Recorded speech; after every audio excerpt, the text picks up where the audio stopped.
And now we have another sponsor that made possible that finally ARTE France will be today with us here to explain some projects. David mentioned a few of them before, but ARTE has a long tradition in producing web documentaries and in general interactive documentary.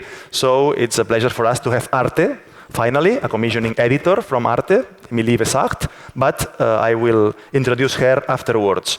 For now, we're going to present for just a quick introduction, Arturo and Alberto. They are from Music Library Alt Content, and they will explain and give you 5 cents about what they are doing. Let's give an applause to Arturo and Alberto, please.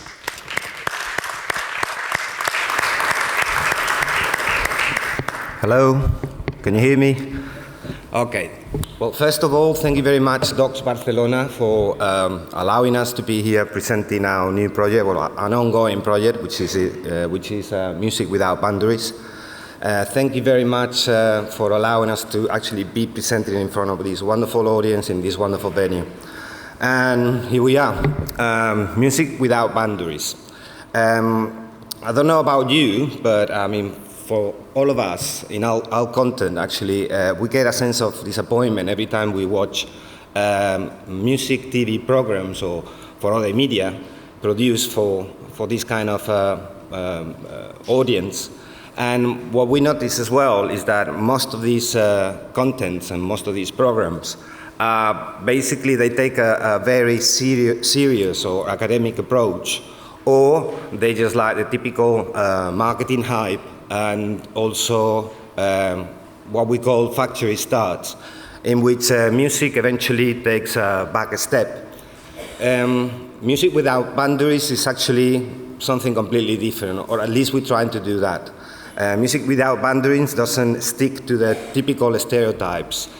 We have, of course, very, very talented people, musicians, artists, who are very young and talented as well, and they sing very well, they perform very well. But also we have very mature performers who have actually the enthusiasm of the beginner.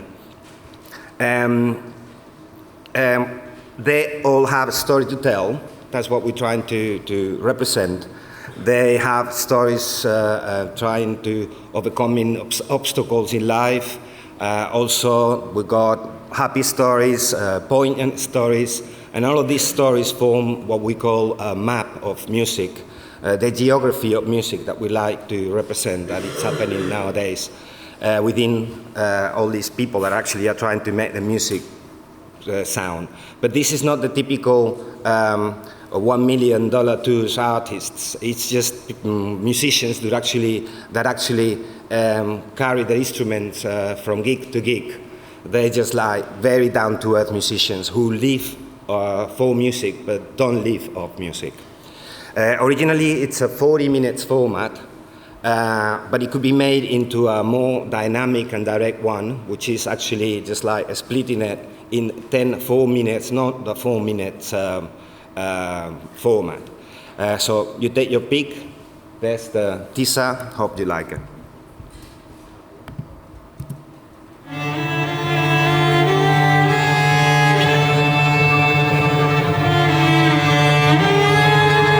Nuestra misión, que es acercar la música a todo el público, la gente lo ve y dice, ay madre, si es que la música clásica puede ser muy divertida, ¿no? No tenía pensado ni dedicarme a una cosa ni dedicarme a la otra, porque yo siempre me he movido un poco por cosas que me gustan. Mi trabajo tiene que tener, siempre lo digo, un plus emocional. Me encanta bastante experimentar con lo que tenga a mano, tanto partes del cuerpo como mesas, como creo que todo es un instrumento. Te lo resumo así, creo que todo es un instrumento. Durante el día estoy ocupada con las clases y durante la noche pues tenemos nuestras actuaciones. La música realmente es el alimento de mi alma, o sea, para mí es necesario, es como comer, beber o respirar. Tengo clarísimo que quiero ser cantante y artista en todas las facetas. Cuesta hacerlo llegar a la gente, hay que gritarlo. Aquí estoy, escúchenme por favor. Entonces a veces cuesta vivir de la música. No podría vivir sin música de ninguna manera. Si no la hubiese conocido antes, sí, pero ahora ya estoy echada a perder. No puedo. Lo que traté es de buscar un guitarrista con muchas características a la vez. Una, que fuese muy diferente a mí, que tuviese otra sensibilidad. Y luego había una cosa fundamental, que nos hiciésemos amigos. Hace un par de años, 3 años, volví a retomarlo y vi que no se me daba del todo mal.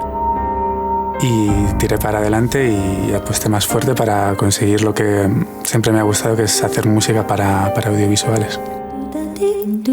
Y luego también siempre pensaba, yo no puedo porque yo no he estudiado.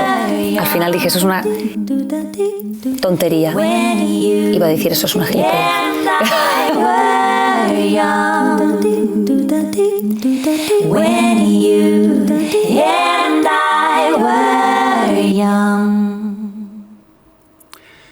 So, in ARTE content, we like to define music without boundaries as a flexible and adaptable music documental. In fact, we already have either a 10 episode of 4 minutes or 1 episode of 40 minutes ready for broadcast.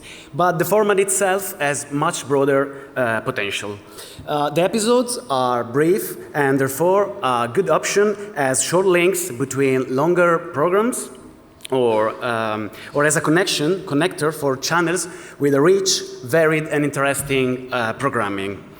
The artists of music without boundaries convey freshness, novelty and something different, and all concepts that work well with advertising and brand content campaign as well. They are always seeking the new, so music without boundaries is something new in fact. And we are very lucky because we have a pool of more than 300 artists we work with on a day-to-day basis. And we also work with skillful production teams here in Spain and internationally. This allows us to produce and to create new episodes, new short documental, and to reach, or we can just talk to reach an agreement to sell the format itself. So basically we are looking for enthusiastic co-producer or co-developers, financiers and broadcasters partners. Come and join us on this trip because music passports have already been issued, so there are no boundaries for us all. Thanks a lot.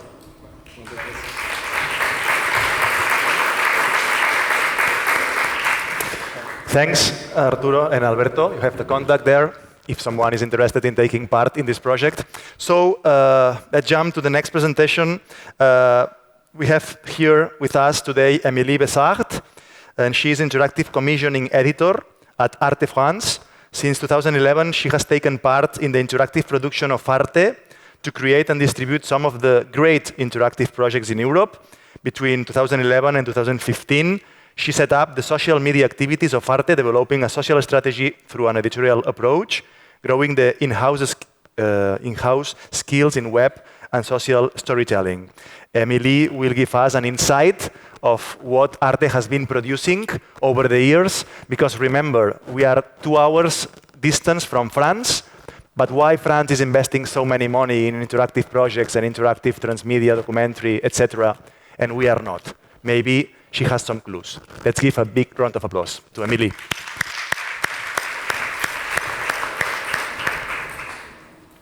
Bonjour, hello, hola, thank you Arnaud.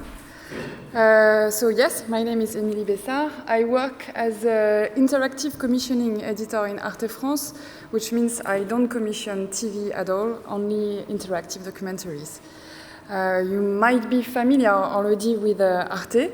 If not, I will remind you in a few words the mission of ARTE is to provide cultural programming that promotes unity and understanding among European nations, and it is also to support creation and culture.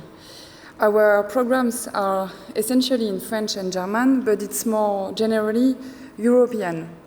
Because indeed, since last November, ARTE launched a new project. It is ARTE Europe. It is run with the financial support of the European Union. And so with the ARTE projects, you have a selection of ARTE programs. You have 600 hours of ARTE programs that are available online with English and Spanish subtitles. There are no Catalan subtitles. But,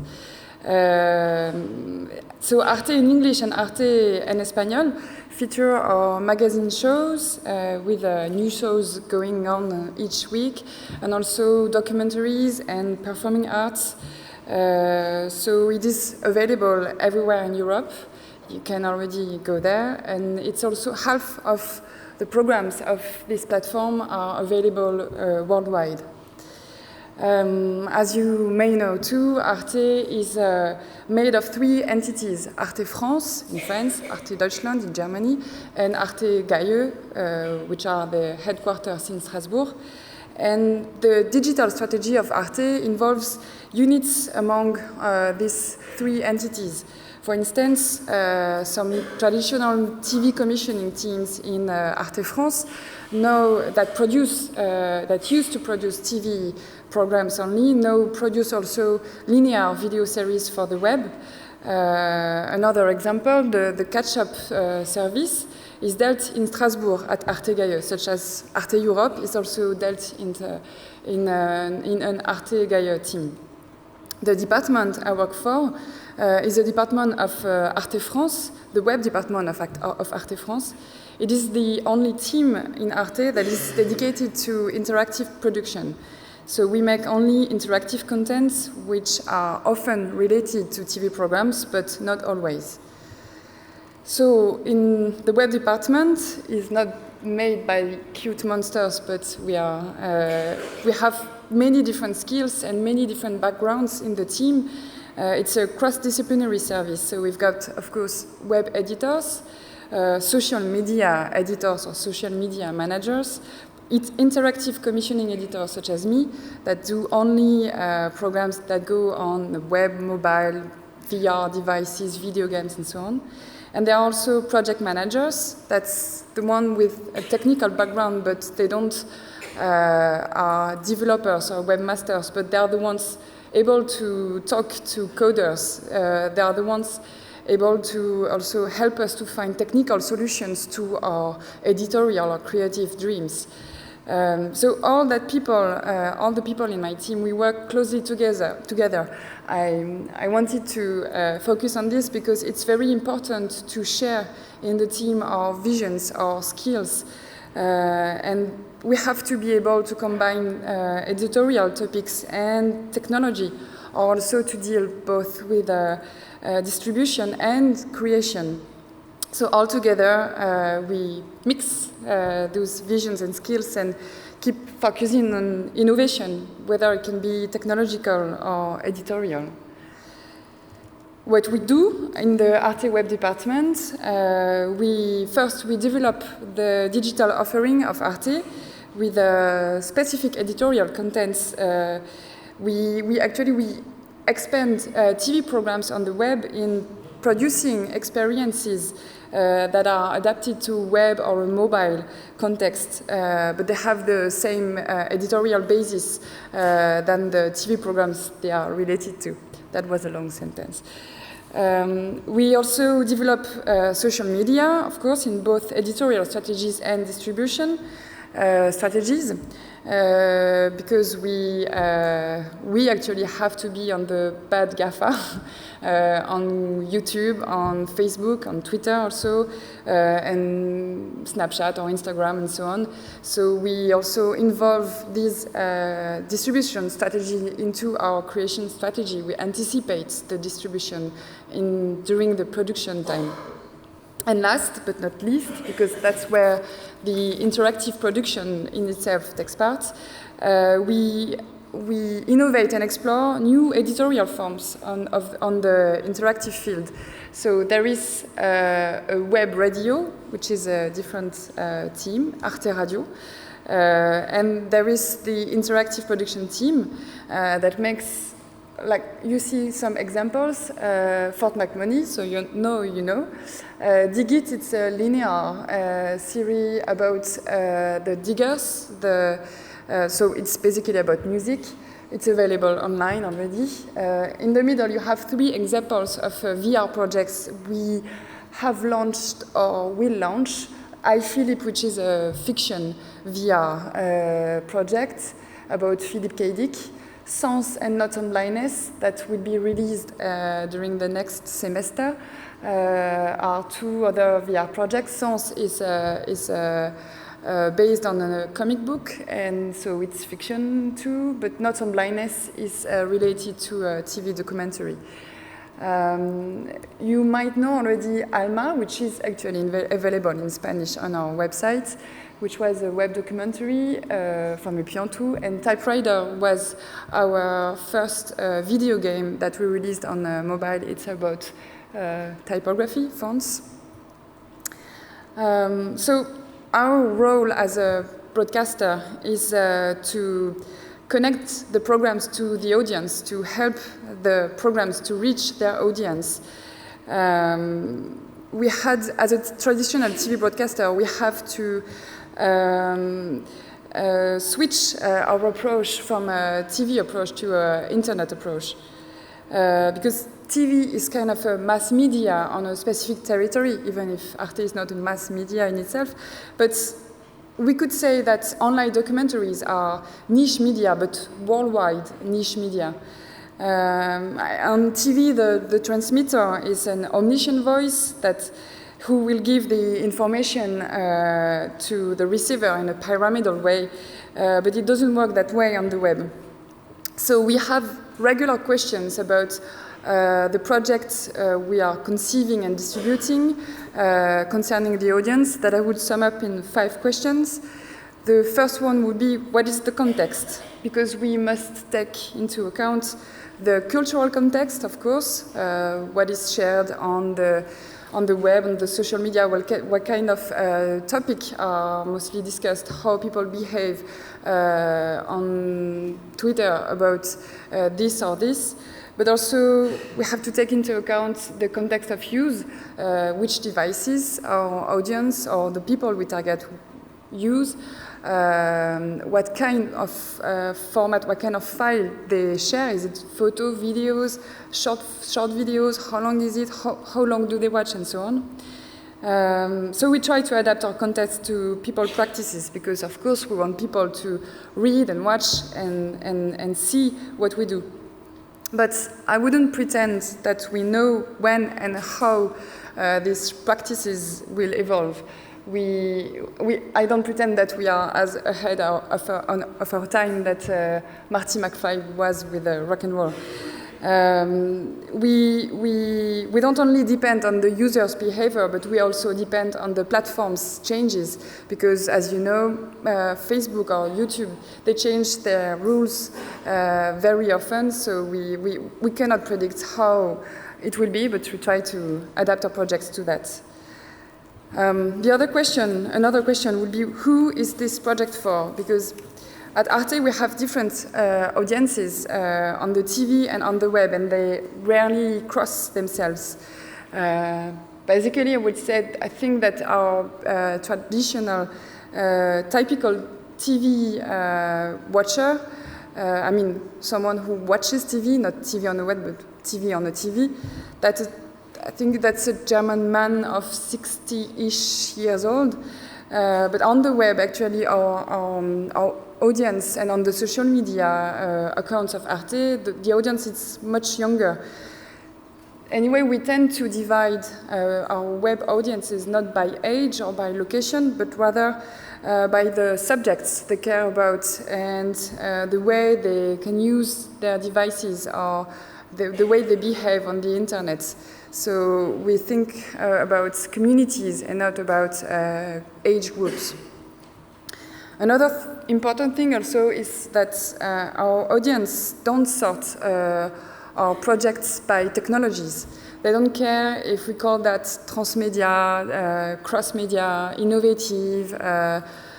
they care. What they care about is still a subject, a story. We cannot explain them our offer by the technology in itself. Who is speaking? That's another important question. It's not who is the author behind this, because the question of the author is not as relevant as it can be for TV documentaries, for instance. But the position and the tone of voice of the narrator is very important. We try to create a relationship, an equal relationship with the audience that requires authenticity and transparency, and then if we are able to do that, bring some intimacy between the narrator and the audience. It's not the last one. What's the deal with the audience? What will be the reward? Because the interactive projects are demanding for the audience. We ask them to do things, to participate. So the audience needs a motivation. They also need to know what it will take to go through the experience. So now our web productions are shared, discussed, remixed sometimes. How do we encourage that? What kind of relationship do we want to build with our audience? That's also one of the main questions we ask ourselves in front of a project. Last questions, that would be how it will be distributed, because we want the accessibility is one very important point of our project. I don't mean that all of our projects have to be widely accessible. Sometimes the innovation part would be more important, even if it's less accessible. That would be, for instance, the case for VR, which is not as accessible as a website. But we try to simplify the access to our content. We try to shorten the access on our content. It is not perfect yet. We have to improve things, like even on our website. But the idea actually is to push the content where the audience stands, to be where they are. That's why also That's why also why we go on YouTube or Facebook or anything. The idea is to fish where the fishes are. This expression is from Ingrid Kopp from the Tribeca Film Festival. She uses that, fish where the fishes are. That's exactly the idea. So even if we have common guidelines, we have to think to each project differently in having these questions about the audience in mind. So I will show you some examples of projects we've made and how we incorporated the conversation in them. The first one would be Do Not Track, that Liz has been talking about a little bit.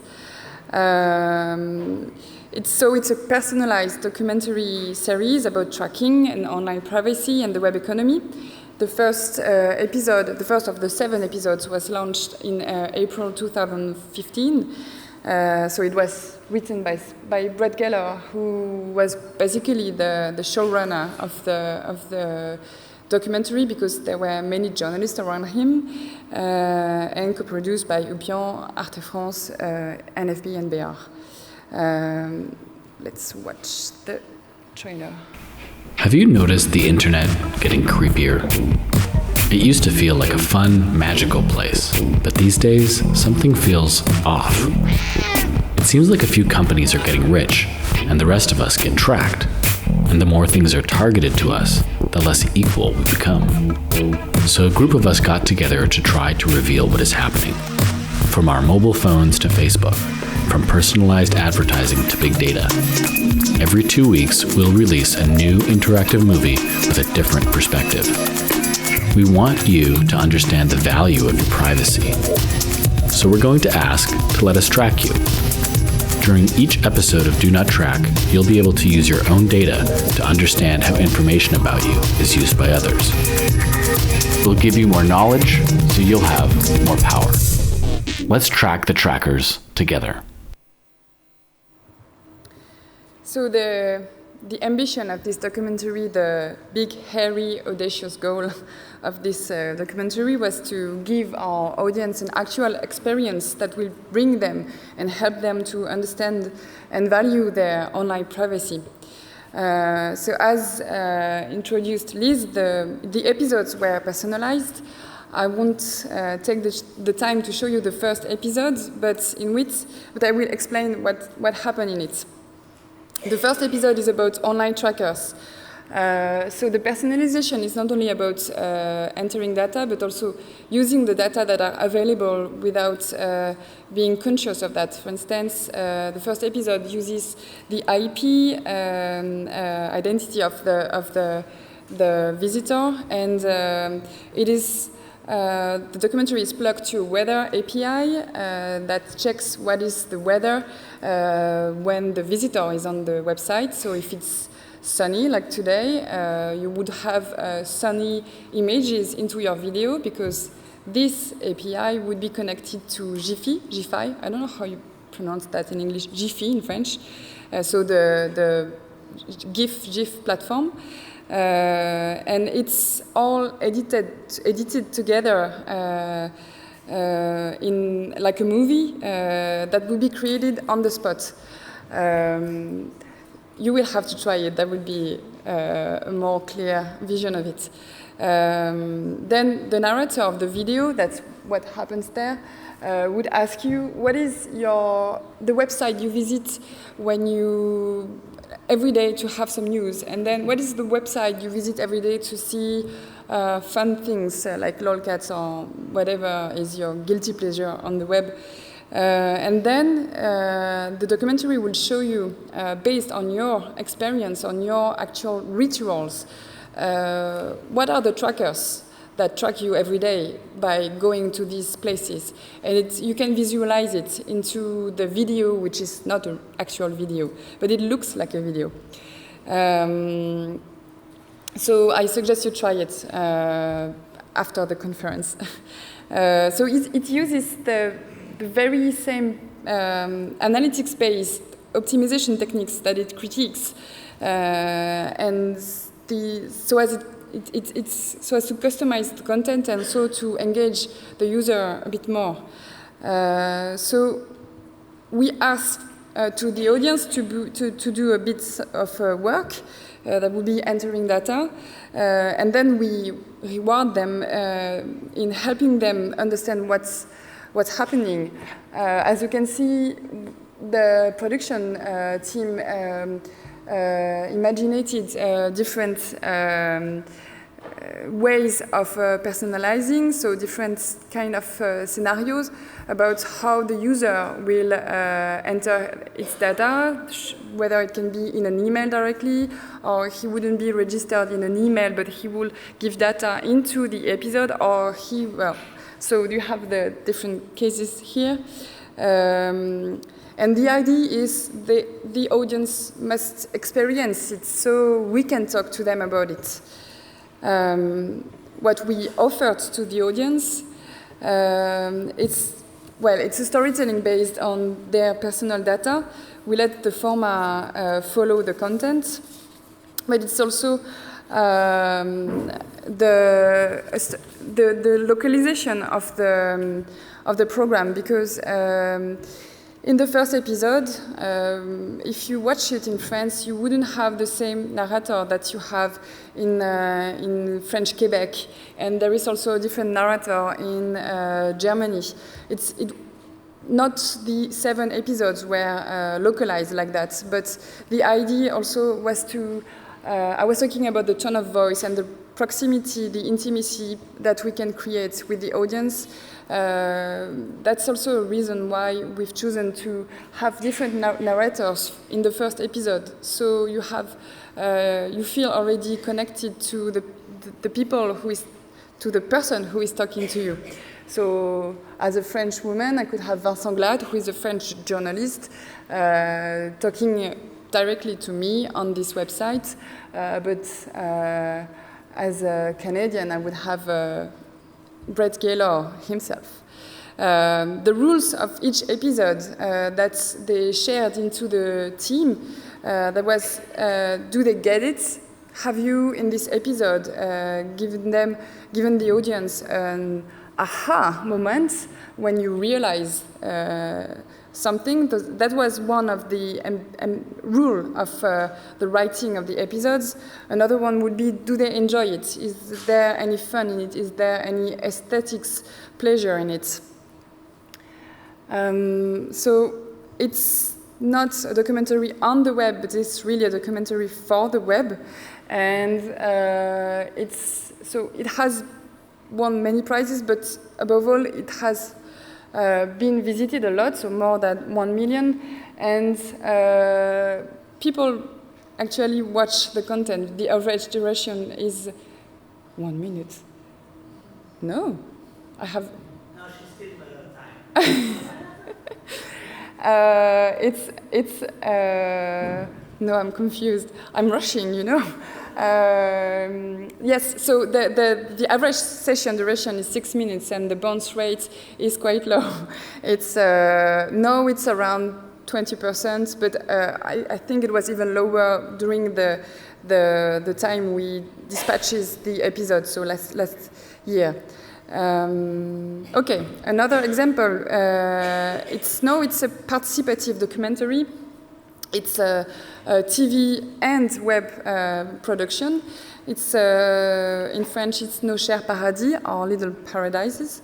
Maybe you've heard of it with the Climate Ops name. It was. So last year, for the UN Climate Change Summit in Paris, the COP21, ARTE decided to broadcast a collection of documentaries about climate change, about the environment, but it was mostly scientific documentaries, and we needed something about the feeling, the voices of the citizens. So that was the work. Not only the web department worked on that, but also the scientific commissioning units in ARTE France. So it was really a TV and internet co-production. The Blandine Grosjean, who works at Elephant Doc, the production company that made it, she didn't want to talk about this topic the way activists often do, by teaching from above and frightening people. She thought it was better to involve people with emotion, with memories, with their roots.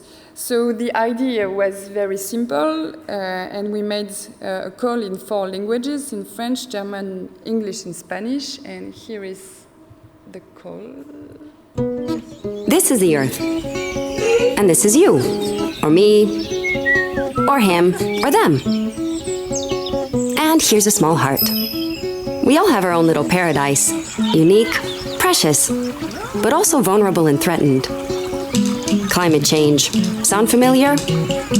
If you want to make sure this place doesn't disappear, let everyone know. Stand up for it. How? 1. Make a 1 to 3 minute video, starring yourself, your relatives, a local, animals, plants. 2. Tell us who you are, where you are. Tell us about a happy memory in this place. What's threatening it? When did you realize something had to be done for our planet? 3. Upload your video to this address before August 31st, 2015. A documentary with the best video moments from Europe's 47 countries will be broadcast on TV and on the web. At the end of the year, Paris will host the 2015 Climate Change Summit. Send your message to the decision makers. Be poetic and convincing.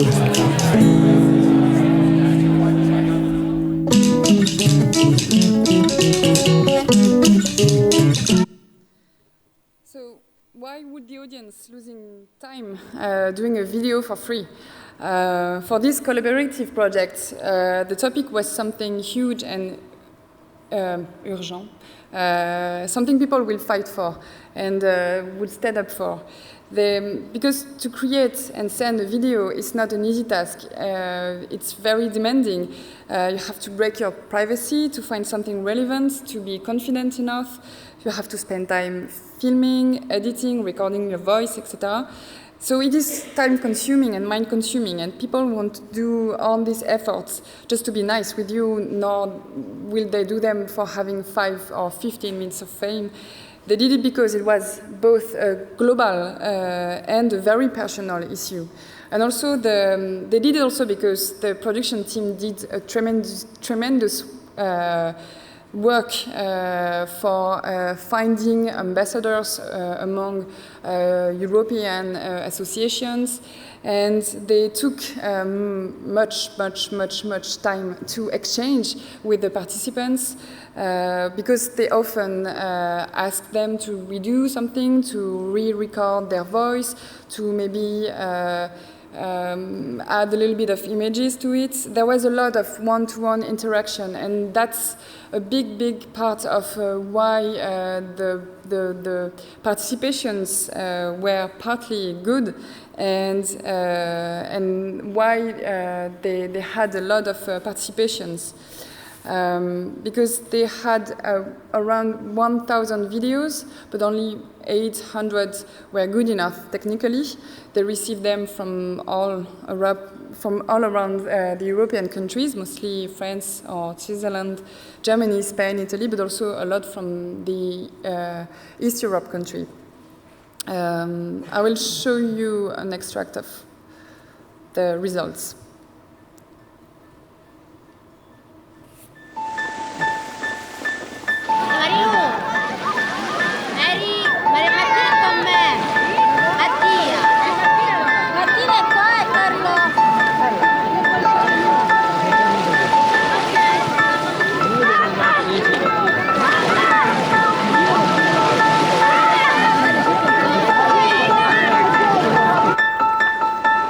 Il y a 2 écoles. Il y a ceux qui nagent dans le lac d'Annecy et ceux qui préfèrent la piscine des Marquisas. Le lac, évidemment, c'est un décor de carte postale. Il y a des poissons, des cygnes, l'eau est tellement pure qu'on peut la boire. Inconvénient, elle est glacée. Côté piscine, l'eau est chauffée. On se fait pas mal aux pieds, on joue au ping-pong et tout le monde se retrouve au petit bar-restaurant. Inconvénient, c'est toujours blindé de monde. Avec le réchauffement climatique, les glaciers ressembleront bientôt à des gros sorbets ramollis. L'eau montera, débordera du lac et noiera définitivement la piscine des Marquisas. L'eau du lac d'ailleurs, est-ce qu'elle sera plus gelée qu'avant ?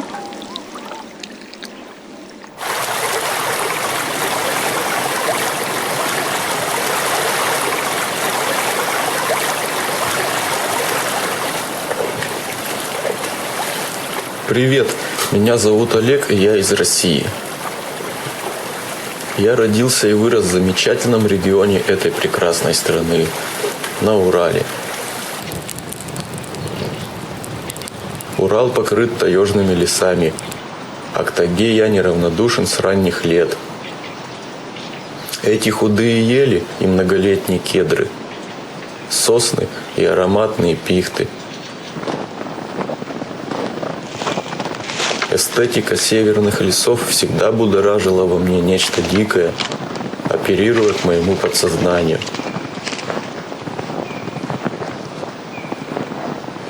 Зов предков, как в романе Джека Лондона.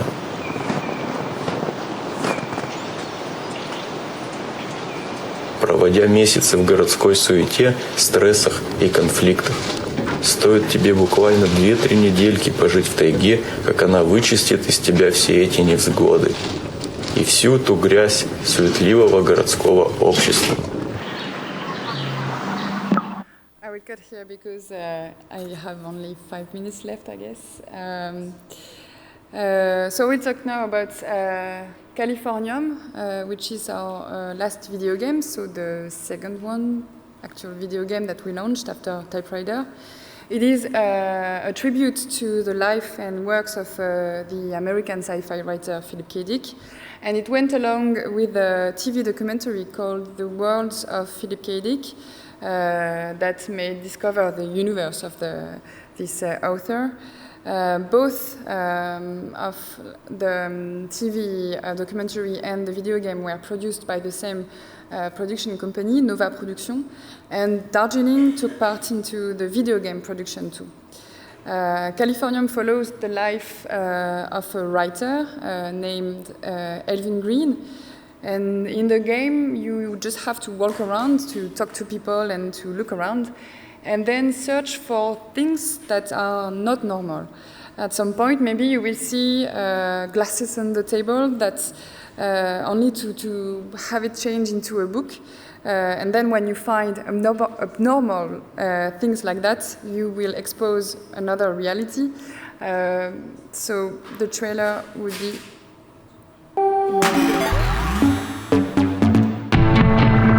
It's your lucky day, Mr. Green. We're offering you a unique opportunity to pass through the looking glass. Worlds where reality and desire are one.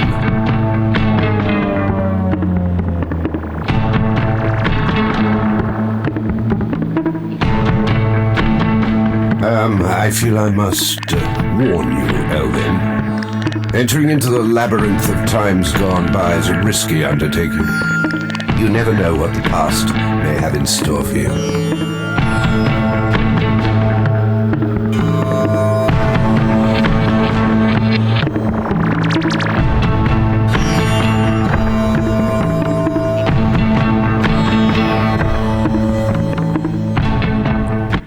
So it is not exactly a documentary game, but it's based on the works and the life of Philip K. Dick. So if you play to California, and if you are familiar with the works of K. Dick, you'll realize that the alternative realities shows similarities to his books and to his personal life.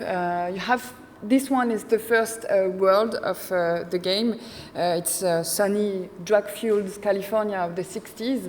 There is, in the other world, you will find, for instance, a dystopian, ultra-patriotic society that is under constant surveillance. And so it's the TV documentary and the video game combined together completed themselves. What was interesting in the production of this video game is that the player is, of course, at the center of the narration. In the past, at ARTE, when we started making interactive projects, we could sometimes forget to think about the user. We would make a website, put it somewhere on the internet, on our website, and then we would be kind of hoping that the user would magically find it, and he or she would just deal with it. We didn't really think much about, not every time, I mean, about the player or the user or the viewer at the center and the interaction with him or she. Of course, that was a long time ago. But when making a video game, you can never do that. It is impossible. You are forced by the medium to put the user at the center of the narration. So this is actually also, in a way, a good interactive lesson for anyone making interactive documentaries, because the questions were, what agency shall we give to the player and into each level? How difficult will we make it to accomplish the missions? How the player will be motivated to go further, and so on. So we've made many beta tests and retakes, and beta tests and retakes, and we don't. There was a question about that. We don't beta test all our interactive programs. Actually, in an ideal world, we would do it, and we are taking that into account more and more often in our productions. But we should do it more, I guess. Another interesting thing about that is the feedback, because with video games, ARTE is entering a field that exists for a while, that has strong codes and strong communities. So around the video games, people don't gather essentially into comments on our website or under Facebook posts on our pages. We find the audience feedback on platforms like Twitch, when you can watch game live sessions and the chats that go with it. And also you have the kind of video on YouTube that you can find, the Let's Play video. I will show you an example. Yes.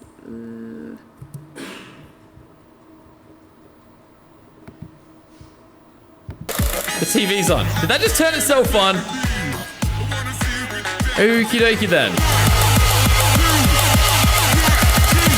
Let's go now! Hello everybody, Mr. Miola here, and this is Californium. I don't know much about this game. It seems pretty mysterious. The game only came out on Steam, I think today or yesterday, but it's very, very new. I know literally nothing about it, except that you play a writer and you kind of... It seems like it's kind of like a... You skip between realities type of game. It might be a bit of a twisty type of game, so I'm pretty excited to check it out. It looks... So the video doesn't move, it's supposed to move. Okay.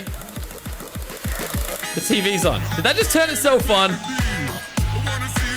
Okie dokie then.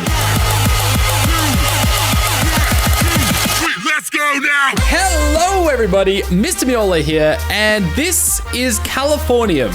I don't know much about this game. It seems pretty mysterious. The game only came out on Steam, I think today or yesterday, but it's very, very new. I know literally nothing about it, except that you play a writer and you kind of... It seems like it's kind of like a... You skip between realities type of game. It might be a bit of a twisty type of game, so I'm pretty excited to check it out. It looks really nice. I guess we should get straight into it. Let's do it. So the art style, from what I've seen of pictures and stuff, it almost looks a little bit like Grand Theft Auto Vice City-like. It looks really cool. Well, I guess you have the idea of it. And we didn't have installed the data plugin on this computer. Otherwise, instead of the Google ad, we would have had a data creation. That would have been nice. So yeah, we have watched Twitch sessions of Californium live, and that's quite an amazing way also to have feedback on. Well, we were imagining that we would have all our interactive productions with a walkthrough. Imagine Hors-jeu or Fort McMoney with a walkthrough voice on it. As excited as this one can be. That's a new way of getting feedback for us, and we have to learn also at ARTE how to approach these communities. I don't have time to talk about Hors-jeu, which is not available in English anyway, but it's also a great distribution strategy based on the audience, and I would say merci.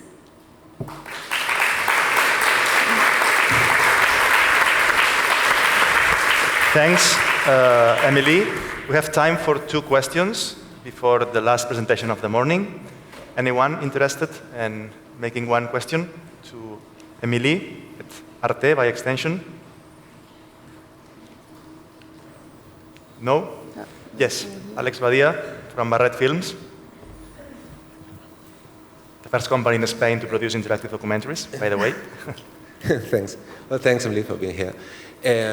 I'd like to know, being ARTE, maybe along with NFB, the pioneers, or some of the pioneers in producing interactive projects, I'm curious about the origin of the decision of ARTE to produce and invest on interactive storytelling, so to speak.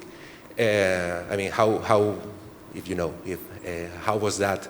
It was from the creators who reached ARTE to present the project, or did ARTE call for projects? I mean, how, for instance, something like ARTE Sderot was created, or ARTE decided to produce that? Well, I was there during Prison Valley, but it's been like 6 years I'm at ARTE, but I would say that there was a very few production and authors at the beginning that would bring projects, and ARTE at the beginning, the web department of ARTE was kind of a small boat beside the big paquebot that was the broadcasters, and our chief there, Joël Ronez, was kind of a punk too, and so that was there was both actually the wish of a small team in Arte and the wish of producers and creators outside in the production company and in the journalistic field that they wanted to bring good programs and to use interactivity into the journalistic and documentary area. So, and also during the past 5 or 10 years, the production industry has really grew up into the interactive fields, because I could see also that Arte had one of our ambitions is also to help productions company to grow up in skills and to let them try some projects in the interactive field. So the industry is getting more and more skilled about interactivity. Does that answer the question? No, yes. Definitely, thanks. Okay, Jacobo Zuccari from University of Barcelona, filmmaker. Hello. Hello. One of the projects you showed, you talk about the collaborative videos. Yeah? Sorry? There exist collaborative videos that people send from Russia and from anywhere. How do you work it? I mean, do you change the videos? I mean, the project change the videos they receive, or they put just what they receive? No, they edited it. They edited. Yeah, they did that. They didn't just. You mean the editors of the TV movie? No, they edited the material that brought the participants. But with the permission of the people who made it. Yes. Or you just took it and changed it. I'm not sure I get the... No, I mean, was a permission? Oh, yes. Yeah? People agree that you can change it. But they wouldn't change the meaning of it, of course, but they would, for instance, make cuts in the image and took only the voice and put it on different images just to And do you know if they saw it and they agree? Actually, yes. It was available online for 4 months, during 4 months. No, it's not available anymore, but it was available in Europe. And the production company actually built a very strong relations with any of the participants. So, yes, of course, they were informed and thanked, and yes. And do they receive any money or some... I don't know. Change, I mean, a chicken or a meat or a pass to the cinema or something? That was not the initial... No deal? No. Okay, remember that after the last presentation, which is coming now, we will have the Q&A. So I'm sorry, Carlos, but maybe in the last Q&A, the first word is yours. Okay, in 30-35 minutes. I'm sorry, but we are out of time. Then let's give a big round of applause to Emilie Bessard. And